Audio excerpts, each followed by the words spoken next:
Why do we make those unspeakable sounds in bed? Is it comfortable? Still too sensible? Hello, everyone. I am Dudu. The more sensible a woman is, the more panting she will make. Have you ever experienced a night when you are actually very tired and have no emotions, but when he approaches you and his movements slowly speed up, your throat can't help but make a sound? You don't even know what you called out, but you just feel that if you don't make a sound, it seems to make the atmosphere very awkward. The sound in sex is never just a manifestation of comfort.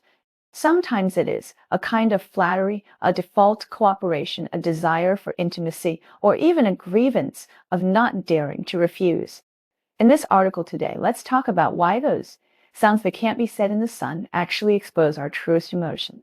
1. The sound you make is not necessarily because you are really comfortable. Many people think that as long as you make a sound, it means enjoyment.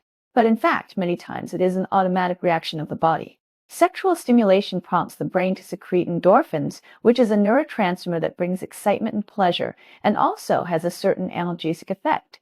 So, even if you are not that excited, as long as you enter the state, the muscles begin to contract, and the body will involuntarily.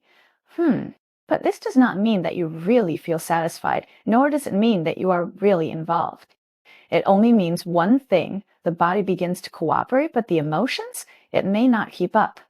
2. In ancient times, those sounds actually saved many relations. You may not know that the earliest communication method of human beings was to make sounds. Studies have found that chimpanzees will make sounds before, during, and after reproduction. This is to attract more males, create sperm competition, and thus select the strongest genes. In early humans, language had not yet been formed. How did a woman let a man know that she needed to be taken care of? Through panting. Because the birth of a child means a huge physical burden, women need continuous care from men during pregnancy and breastfeeding. Therefore, the sounds made during reproduction are not only physiological reactions, but also a code for establishing a relationship. You think you are pleasing the other person, but in fact, you are building a sense of security. 3. How many of today's panting sounds are acted? In modern society, sex is no longer for reproduction, but performance has become more and more, especially in long-term relationships. Those sounds sometimes do not represent pleasure, but I am afraid that you will be disappointed. I hope you will finish early. I want to protect your self-esteem. I don't know how to say no. Many women will suddenly enter the performance state when they realize that the other party is about to feel pleasure, the sound of panting, grasping, uncooperating. But in fact, what they think in their minds is, let it end quickly. Psychology calls this behavior desire performance. You are not enjoying it, but maintaining the relationship. 4. Is it wrong to pretend? Not necessarily, but you have to know why you do it. We are not against performance. Just like sometimes you don't want to talk, but when you see your partner is depressed, you will still chat with him. This kind of emotional labor is necessary in an intimate relationship.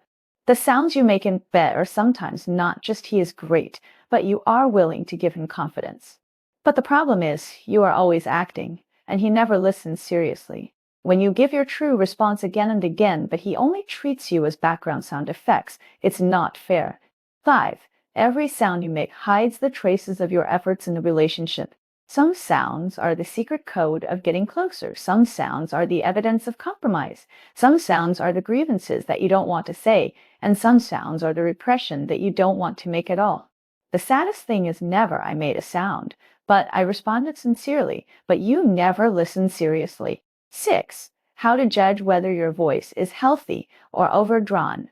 Normal and healthy vocalization. You are really devoted and really comfortable. After you have finished vocalizing, you will feel relaxed.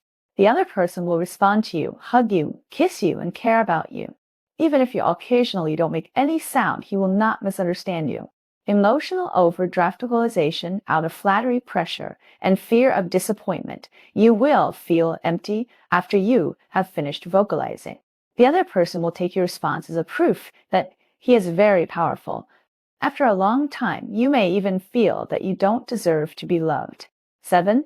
The panting sound is actually a mirror that reflects your attitude towards yourself. Are you honest with yourself? Do you dare to say, I don't want to act anymore? Can you say today, I don't want to, I just want to be hugged by you? Have you ever tried to replace that with the sentence, I'm actually a little sad, can you hug me? This is true intimacy. To be real, you don't have to be loud, but you must be heard. 8. Only those who can understand your voice are worthy of your voice. Those who truly love you not only want to hear your panting, but also listen to your heart. He will, when you scream, ask, are you comfortable? When you are quiet, he will gently ask you, are you okay? When you don't cooperate, he will not humiliate you. When you are silent, he will be willing to accompany you quietly. It is not shameful to speak up. What is shameful is that you speak seriously, but he takes it as natural. The sound in sex is actually an outlet for emotions. Every sound you make is actually conveying a certain emotion. For example, I'm tired, but I'm still willing to accompany you. I don't really feel much pleasure, but I don't want to make you sad. I want you to be gentler and slower. I seem a little lonely. Can you hug me? Those unpresentable voices are actually your most naked voice. 10. Your willingness to speak up does not mean that you're cheap, but that you are affectionate and righteous. You are willing to give, respond, and cooperate in sex. This does not mean that you are cheap or have no personality, but that you are sincere, affectionate, and responsible. But please remember, you are worthy of being cherished only if you are worthy of yourself. Next time, when you are about to make the first call, ask yourself, do I really want to make this sound? Am I responding to him or am I suppressing myself? If the answer is no, then stop. You are qualified to choose silence. Those who do not know how to cherish your voice are not worthy of your tenderness.